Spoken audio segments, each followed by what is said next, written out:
Vamos a ver en esta primera sesión la misión de Dios. Es un tema demasiado grande y por eso vamos a ver varios pasajes en la Biblia. Cuando alguien me pregunta a qué me dedico, normalmente no digo que soy misionero. ¿Por qué no? Porque ¿qué viene a la mente cuando uno dice que es misionero? ¿Es testigo de Jehová? ¿O es mormón tal vez? El elder Jonathan o elder Boyd, no sé cómo dicen ellos. Eh, Hay mucha confusión, ¿cierto? También el hermano Ever ha experimentado esto, que hay antropólogos que dicen que hacer misiones es como invadir una cultura y eso es no bueno, según ellos, ¿cierto? Pero cuando vemos en la palabra, vemos que Dios realmente es quien tiene una misión. Y algo que, bueno, cantamos una canción como la que acabamos de cantar, y no sé ustedes, pero se conmueve el corazón, ¿cierto? Cuando yo escucho de países no alcanzados, musulmanes, por ejemplo, yo empiezo a pensar y me conmueven esas ideas de tantas personas sin Cristo. Pero vamos a ver que realmente esa motivación tal vez de algo emocional, pues no nos sostiene, porque a veces nos sentimos así y a veces no. Pero como decía el hermano Rodolfo, las misiones es algo que está basado totalmente en la misión de Dios.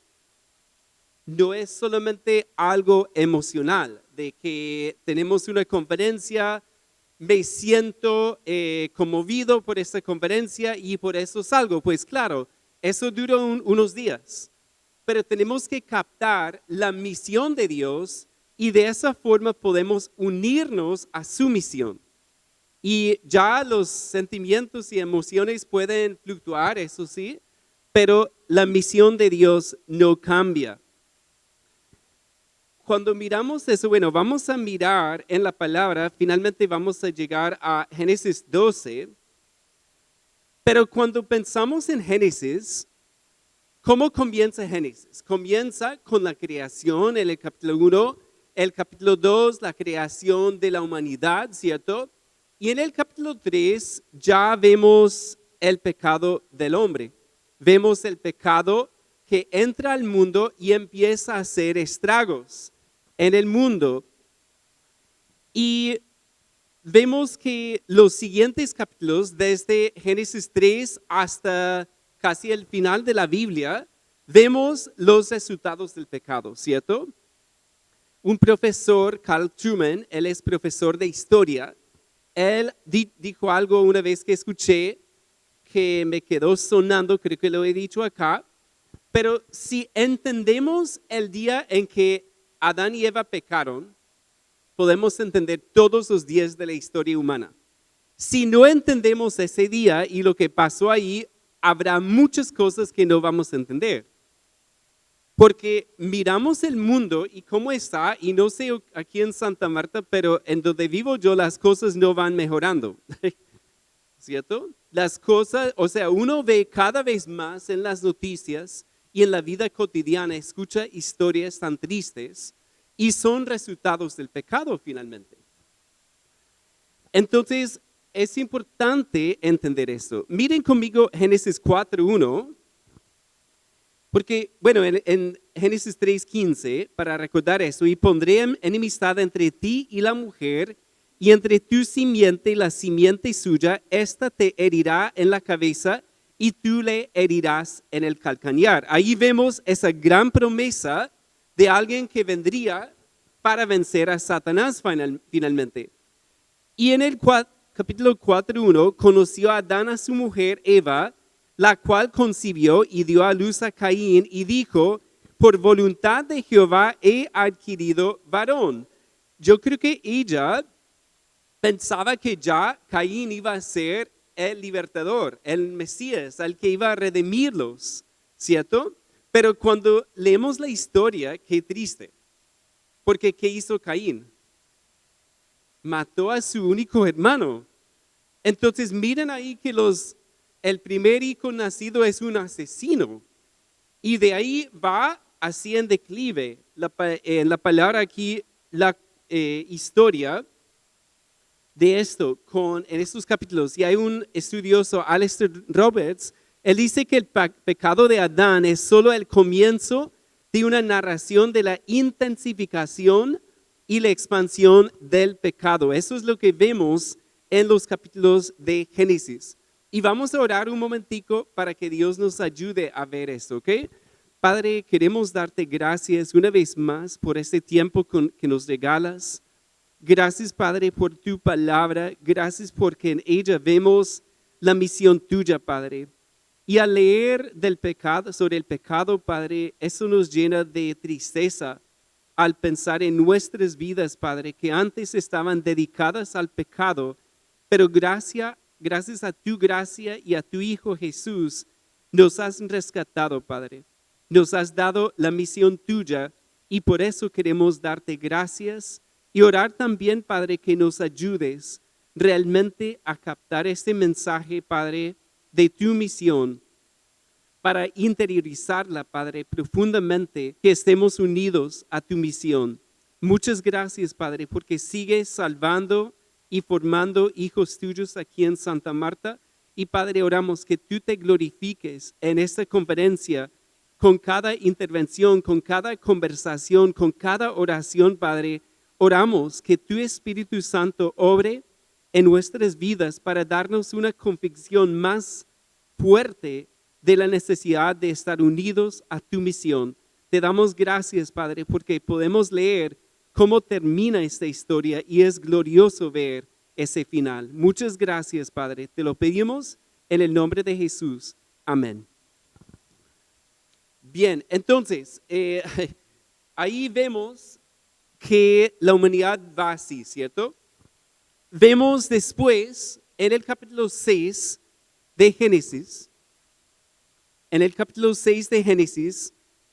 dice aquí en el 5, y vio Jehová que la maldad de los hombres era mucha en la tierra y que todo designio de los pensamientos del corazón de ellos era de continuo solamente el mal. Y se arrepintió Jehová de haber hecho hombre en la tierra y le dolió en su corazón. Vemos ahí hasta qué punto había llegado la humanidad. Y yo trato de entender eso porque hoy día en el mundo vemos mucha maldad. Pero ¿cómo sería si todo pensamiento siempre, continuamente era hacia el mal? Eso sería una cosa terrible, ¿cierto? Entonces Dios, como el juez de la tierra, tiene el derecho de resetear todo. Como hacíamos en la antigüedad con los computadores antiguos. ¿Recuerdan cuando empezaba a no funcionar bien? ¿Qué hacíamos? Reinstalar Windows, ¿cierto? Resetear todo a ver si eso arreglaba el problema. Pues Dios hace lo mismo. Y vemos en el capítulo 5, el versículo 29 de Génesis, miren lo que dice. Y llamó su nombre Noé, diciendo, este nos aliviará de nuestras obras y del trabajo de nuestras manos a causa de la tierra que Jehová maldijo. El nombre Noé en hebreo suena como la palabra descanso y también suena como la palabra consolación. Entonces, ellos ven a su hijo Noé y, el papá, ¿cierto? Lamec, ve a su hijo, le pone el nombre Noé porque él cree que este hombre va a dar descanso y consolación. Y así parece, ¿cierto? Porque es un hombre justo y recto ante Dios. Pero vemos que Dios empieza nuevamente a hacer ese reseteo de la creación y ya ellos salen del arca y lo vemos ahí ahí más adelante lo vemos. En el capítulo 9, ellos apenas salen, el 9:18, y los hijos de Noé que salieron del arca fueron Sem, Cam y Jafet, y Cam es el padre de Canaán. ¿Ok? Vemos ahí el autor Moisés nos muestra que salen apenas del arca y ya uno piensa, bueno, vamos a empezar con unas personas ya rectas y justas y esto va a ser muy diferente. ¿Y qué pasa? Ahí en el 9, vemos ahí en el 20, después comenzó Noé a labrar la tierra y plantó una viña y bebió del vino y se embriagó y estaba descubierto en medio de su tienda. Y vemos ahí entonces, este hombre justo y recto se emborracha. Y vemos la consecuencia de eso. Es decir, no nos va a dar descanso y no nos va a dar consolación. ¿Por qué? Porque es pecador como todos. Y es lo que Moisés como autor quiere que veamos. Que con cada héroe de la fe, tú miras su vida y hay como una, digamos que empieza a rodar la cámara lenta y vemos aquí a un hombre, de pronto puede ser el Redentor. ¿Y qué pasa? Cae en pecado, fracasa. Entonces, no es el Redentor, pero seguimos con la esperanza. Vemos cuando llegamos al capítulo 11, ya una historia también de la Torre de Babel.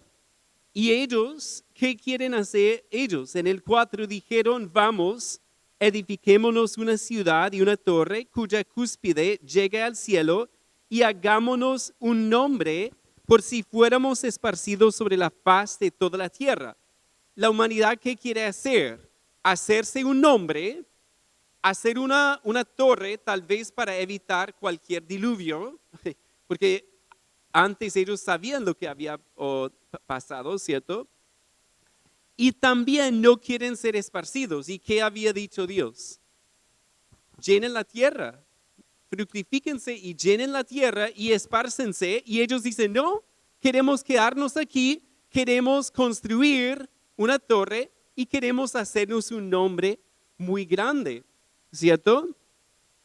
Y Christopher Wright, él escribió un libro que se llama también La misión de Dios. Él dice lo siguiente: toda la Biblia podría entenderse como una respuesta muy larga a una pregunta muy sencilla. ¿Qué puede hacer Dios con respecto al pecado y la rebeldía de la raza humana? Ahí. ¿Qué puede hacer Dios con nuestra rebeldía, nuestro pecado? Y toda la Biblia contesta esa pregunta. Ahora, miren Génesis 11:26. Taré vivió 70 años y engendró a Abraham, a Nacor y a Harán. Bueno, Taré, ¿quién era? Pues no sabemos mucho de él, pero les voy a leer Josué 24:2, si quieren anotarlo. Dice, y dijo Josué a todo el pueblo, así dice Jehová, Dios de Israel, vuestros padres habitaron antiguamente al otro lado del río, esto es, Taré, padre de Abraham y de Nacor, y servían a dos dioses extraños. Entonces, este hombre, Abraham, ¿qué tipo de hombre era? Un hombre idólatra, ¿cierto? Y uno dice, pero qué historia tan improbable. Tenemos un problema gravísimo con el pecado, con el declive moral de la sociedad, de la tierra. Entonces, ¿cómo puede solucionar Dios ese problema? Él decide escoger a un hombre idólatra para salvarlo y vamos a ver ya, entrar a nuestro primer texto base, que es el capítulo 12, el 1 al 3. Dice la palabra, pero Jehová había dicho a Abraham, vete de la tierra y de tu parentela y de la casa de tu padre a la tierra que te mostraré.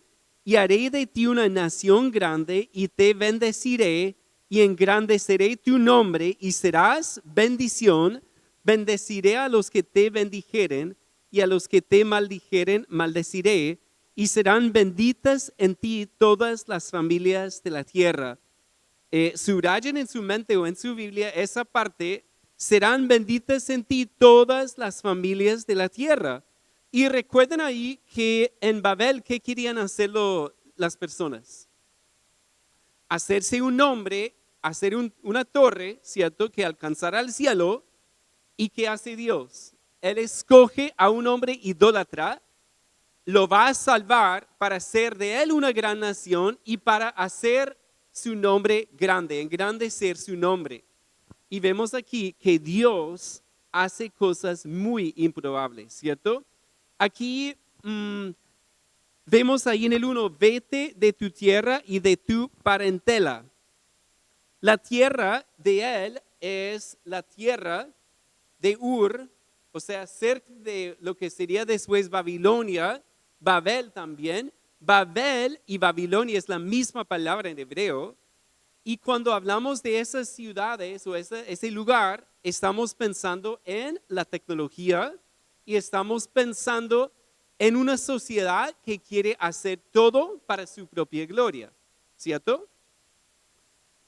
Entonces, en ese sentido, este mismo comentarista Christopher Wright, él dice lo siguiente: los logros humanos más grandes no pueden solucionar los problemas humanos más profundos. Lo voy a decir otra vez. Los logros humanos más grandes no pueden solucionar los problemas humanos más profundos. Ahora, ¿qué ha pasado en el año y pico que hemos salido de Santa Marta? Ustedes hace 2 años no conocíamos ChatGPT, ¿cierto? Pero ¿cuántos lo conocemos hoy día? Que es un logro humano muy grande y yo empecé con mucho entusiasmo con eso. Yo era como profesor, hablaba de eso y todo, pero ¿qué ha pasado con mi ánimo, hermanos? Va así. Con eso, ¿por qué? Porque mis estudiantes, algunos, no todos, pero algunos, ya no quieren pensar. Ahora Chat va a pensar por mí. Y algunos, bueno, hasta yo pensé en algún momento que ChatGPT ya era estudiante mío. Incluso una vez un estudiante dejó el prompt ahí que dice, y dije, no, por lo menos borra eso, ¿cierto? Pero son cosas que el mundo habla tanto de eso, que eso va a solucionar todo, que vamos a tener paz mundial, que vamos a encontrar la cura para el cáncer, que vamos a solucionar problemas climáticos con la IA. Y finalmente, ¿hacia dónde nos va a llevar, creo yo? Hacia más abajo. Porque ya, pues, ¿quién quiere estudiar? Porque, bueno, Chad ahora estudió por mí y yo puedo hacer muchas otras cosas, ¿cierto? Y los universitarios me están diciendo, así es, ¿cierto? Pero en eso vemos que incluso algo así como la inteligencia artificial no nos salva. Finalmente nos deja peor que antes. Pero nuevamente resalta la sencillez del plan de Dios. Resalta lo que para el hombre es improbable. Dios escoge a un hombre, un idólatra, lo salva y lo va a usar para bendecir todas las familias de la tierra. Ahora miren Génesis 18, 17. Esto es muy hermoso, hermanos. Génesis 18, 17. Y Jehová dijo, encubriré yo a Abraham lo que voy a hacer, habiendo de ser Abraham una nación grande y fuerte, y habiendo de ser benditas en él todas las naciones de la tierra. ¿Qué cambió ahí desde lo que vimos en Génesis 12? Hay una palabra diferente, ¿notaron? En Génesis 12, ¿qué dice? Todas las familias de la tierra. Aquí dice todas las naciones de la tierra. Miren también en Génesis 22, 18, hablando Abraham, dice Génesis 22, 18, en tu simiente serán benditas todas las familias o naciones, de la tierra por cuanto obedeciste a mi voz. Aquí ya vemos eso del simiente también, que habla de un descendiente, ¿cierto? Que a través de él va a venir bendición para todas las naciones de la tierra. Ahora brinquemos al Salmo 72. Al Salmo 72.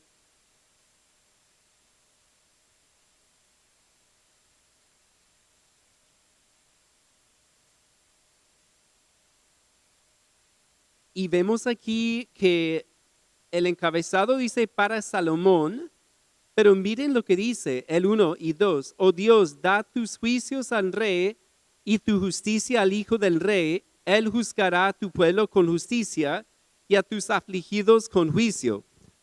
Aparentemente puede estar hablando de Salomón. Pero miren conmigo el versículo 8 y el 11. El 8, dominará de mar a mar y desde el río hasta los confines de la tierra.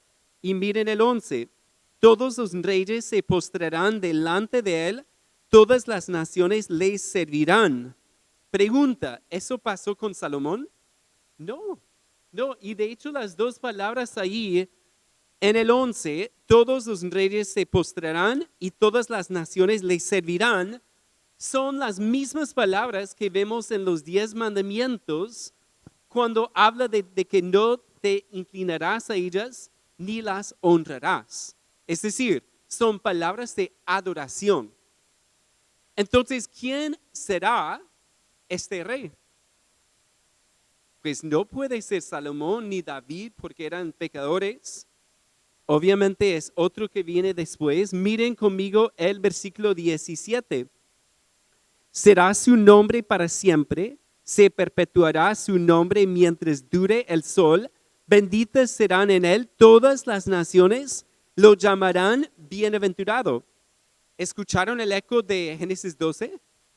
El Salmo usa otras escrituras para mostrarnos, esto no es Salomón, esto no es David, esto no es un rey normal, este es un rey perfecto, un rey que merece adoración y un rey quien va a reinar eternamente.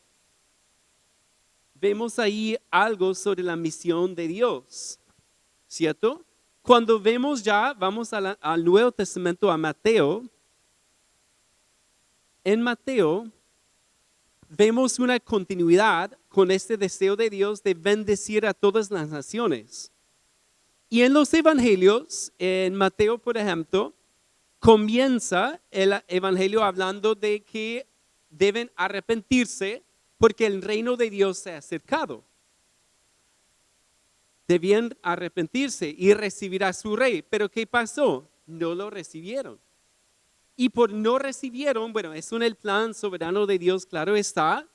Vemos en Mateo 16 que Dios o Jesús dice que edificaré mi iglesia.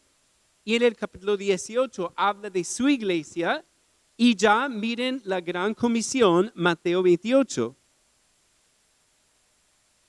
Mateo 28, en el 16 dice, pero los 11 discípulos se fueron a Galilea, al monte donde Jesús les había ordenado, y cuando le vieron, le adoraron, pero algunos dudaban.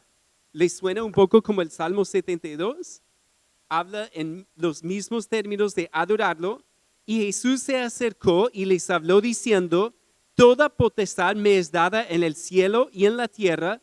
Por tanto, id y hacer discípulos a todas las naciones, bautizándolos en el nombre del Padre y del Hijo y del Espíritu Santo, enseñándoles que guarden todas las cosas que os he mandado, y aquí yo estoy con vosotros todos los días hasta el fin del mundo.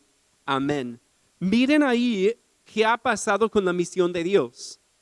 Vemos que desde el inicio el plan era bendecir a todas las familias de la tierra, a todas las naciones, y en el transcurso del tiempo ya llegamos al final en donde Jesús le da a su iglesia esta comisión, esta gran comisión, y que dice el 19, por tanto, id y haced discípulos a, ¿qué dice iglesia?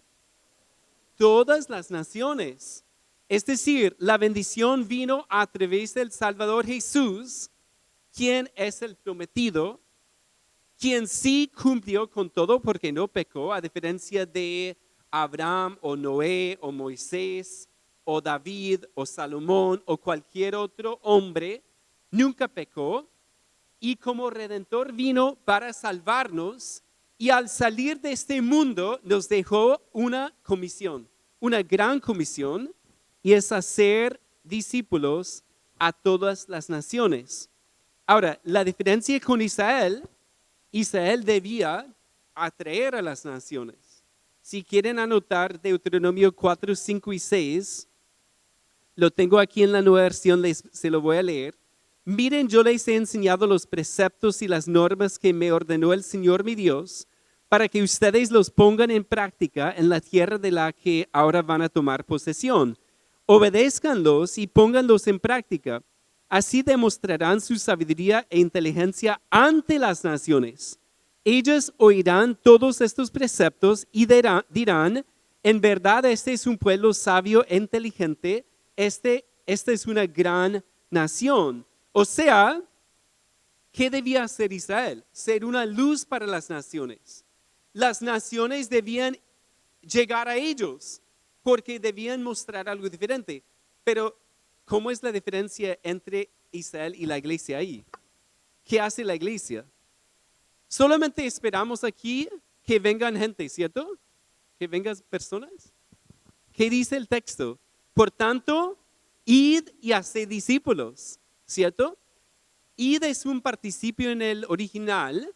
Algunos han pensado que podemos traducirlo yendo a ser discípulos. Pero si tú miras esa construcción, si quieren anotar Mateo 2:8, Mateo 11:4, la misma construcción ocurre. Y en los dos casos, y acá también, no es yendo, sino que es ir. Es una necesidad ir para ser discípulos. Ahora, ¿qué significa ir? Pues eso es diferente para cada uno. Mañana vamos a, o más tarde hoy y mañana vamos a hablar de eso. ¿Qué significa ir para ti? ¿Qué significa para mi hermano Ever? ¿Qué significa para cada uno esta noche? Debemos hacernos esa pregunta, ¿cierto? Pero el texto es enfático. Jesús dice, por tanto, id y haced discípulos a todas las naciones. Es la misión de Dios bendecir a todas las naciones a través del cimiento que es Cristo, y nosotros tenemos ese mensaje. Entonces, si captamos la misión de Dios, tenemos que decir, yo debo ir para ser discípulos. Puede que es yendo a la esquina, o puede ser que sea yendo a otro país, o a la sierra, o a otro departamento de Colombia, o a otro barrio tal vez. Pero Dios nos está llamando con su misión a meditar en eso. ¿Qué significa para mí ir y hacer discípulos? Esta semana Ever estuvo con un grupo en Tenjo, allá en la finca, en el seminario, con un hermano que vino de Chile, que es ecuatoriano, pero que vive en Chile. Y el hombre, bueno, en las 2 o 3 conversaciones que tuve con él, que almorcé con él y también cené con él, en ese poco tiempo, me animó muchísimo, porque él decía, pastor, nosotros tenemos una misión, pero ¿qué pasa? Que estamos en la iglesia cómodos y pensando en nosotros, y nadie está, o pocos están haciendo discípulos. Porque si empezamos a tener esa visión de hacer discípulos, ¿qué pasa? Pues nos preguntamos todos los días, Señor, ¿cómo puedo hacer un discípulo hoy? ¿Qué puedo hacer? ¿Con quién puedo compartir la palabra? ¿Quién necesita ser animado en la fe? ¿Quién necesita saber más de la palabra de Dios?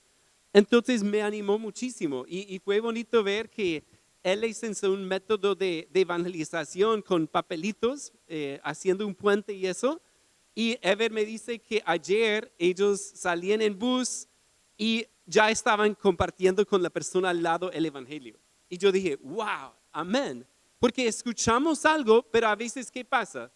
Lo dejamos en el cuaderno, lo dejamos ahí y salimos y decimos, bueno, qué bonito eso, sí, la misión de Dios. En vez de decir, no, yo salgo y voy a ver si hasta puedo hablar con alguien esta noche, ¿cierto? Mañana, en el trabajo, en la universidad, en el colegio, en el barrio, en la familia.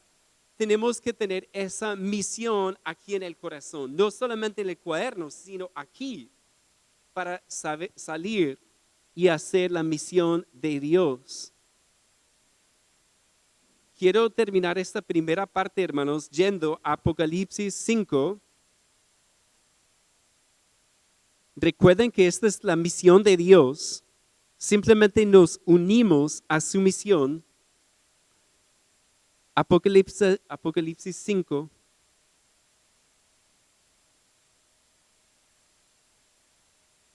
Los versículos 8 al 10. Y vamos a ver, vamos a hacer algo diferente. Yo voy a leer el 8 y cuando lleguemos al 9, ustedes van a decir conmigo las palabras del cántico nuevo. Digno eres. El 9 y 10. ¿Les parece? Ok, entonces yo empiezo Apocalipsis 5:8. Y cuando hubo tomado el libro, los 4 seres vivientes y los 24 ancianos se postraron delante del Cordero.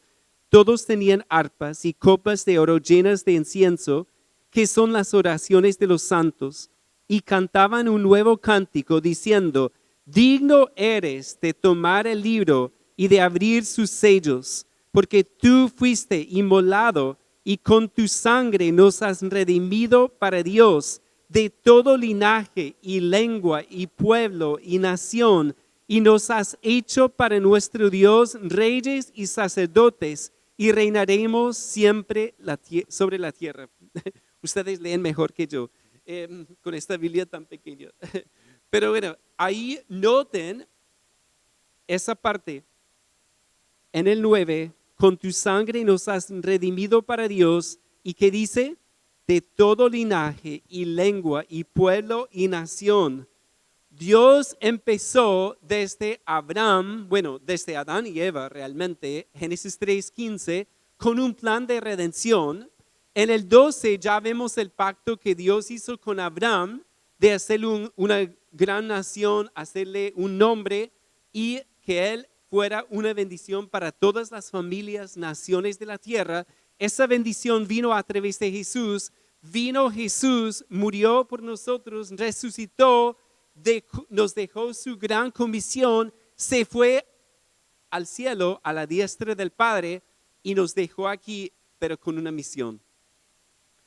Por tanto, id y hacer discípulos a todas las naciones. Y vemos aquí que ese plan no fallará. Ese plan lo va a llevar a cabo. Porque dice que de todo linaje y lengua y pueblo y nación habrá personas alabando a Cristo. Pero pensemos en algo. Tú y yo hacemos parte de eso. Tú y yo estamos con esa misma misión y por la gracia de Dios vamos a ser discípulos. Por la gracia de Dios, entre personas que van a estar alabando a Cristo, habrá discípulos nuestros. ¿Por qué? Porque hemos captado que es la misión de Dios. No es nuestra misión, en primera instancia es la misión de Dios, pero Él nos da el privilegio de participar en esa misión. Entonces, en vez de decir, uy, qué carga, qué difícil, podemos decir, no, es un privilegio, es una bendición. Y tenemos la oportunidad de servirle a Dios y servir en su misión, unirnos a su misión. Pero la pregunta es, ¿qué significa eso? ¿Qué significa eso para ti y para mí? Unirse a la misión de Dios. Pues pensé en nuestra motivación. Ya está bien conmoverse con una canción o con un video o algo y decir, sí, yo voy a ir. Pero ¿qué nos sostiene? La misión de Dios. Su palabra es lo que nos sostiene porque nos da los planos de Dios para su misión. No es solamente una emoción, sino que es su misión. Y cada día tenemos que unirnos a esa misión. También nos ayuda a perseverar. Yo he escuchado, algunos de ustedes han tenido dificultades, pero Dios, cuando vemos su misión, es mucho más grande que nosotros. Es lo que nos une. Somos muy diferentes, ¿cierto? Pero ¿qué nos une? Bueno, muchas cosas en Cristo, pero su misión también nos une. Tenemos la misma misión. Y yo he visto, cuando una iglesia se enfoca en su propia misión y no la de Dios, ¿qué pasa? Ya hay discordia, ya hay falta de unidad porque no es nuestra misión y cada uno tiene una idea diferente sobre nuestra misión. Cuando decimos, no, no es nuestra misión, es la misión de Dios. Estamos unidos, somos diferentes, sí, pero unidos con la misión de Dios. También eso nos debe llenar de mucha esperanza. Ustedes saben la historia de esta iglesia. Casi no nace esta iglesia. Porque cuando empezamos, después de un año, ¿cuántos discípulos teníamos, Juana? 0, 0, nada. Después de un año no había ningún discípulo. Entonces, casi tiramos la toalla. Gracias a Dios no nos dejó hacerlo, no nos dejó. Porque por nosotros tal vez lo hacemos. Pero Dios es fiel. Y por su gracia, esa misión es lo que nos permite perseverar en todo ministerio, en todas las cosas que ustedes hacen. Perseverar con gozo y decir, si yo puedo trapear después de un aguacero que hizo daño otra vez, bueno, que no nos pase otra vez, ¿cierto? Pero si es así, gloria a Dios, porque servir a Dios en su misión. Y realmente es hermoso pensar, si yo le comparto el evangelio con esta persona, estoy uniéndome a la misión de Dios. Si yo comparto la palabra con un cristiano nuevo, estoy participando en la obra de Dios. Si yo enseño a los niños, si yo saludo a una persona nueva, si yo hablo con mi vecino de Cristo, estoy uniéndome a la misión de Dios.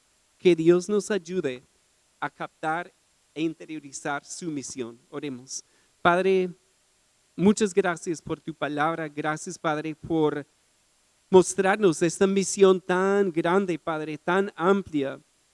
Y realmente, Padre, queremos pedirte perdón en esta primera sesión porque muchas veces, Padre, no vemos la grandeza de esa misión y el privilegio de servir en ella. Y Padre, hemos pensado más en nosotros a veces que en ti. Perdónanos, Padre, y ayúdanos a captar esto y vivirlo cada día, Padre, uniéndonos a tu misión, Padre. Te lo pedimos en el nombre de Jesús. Amén.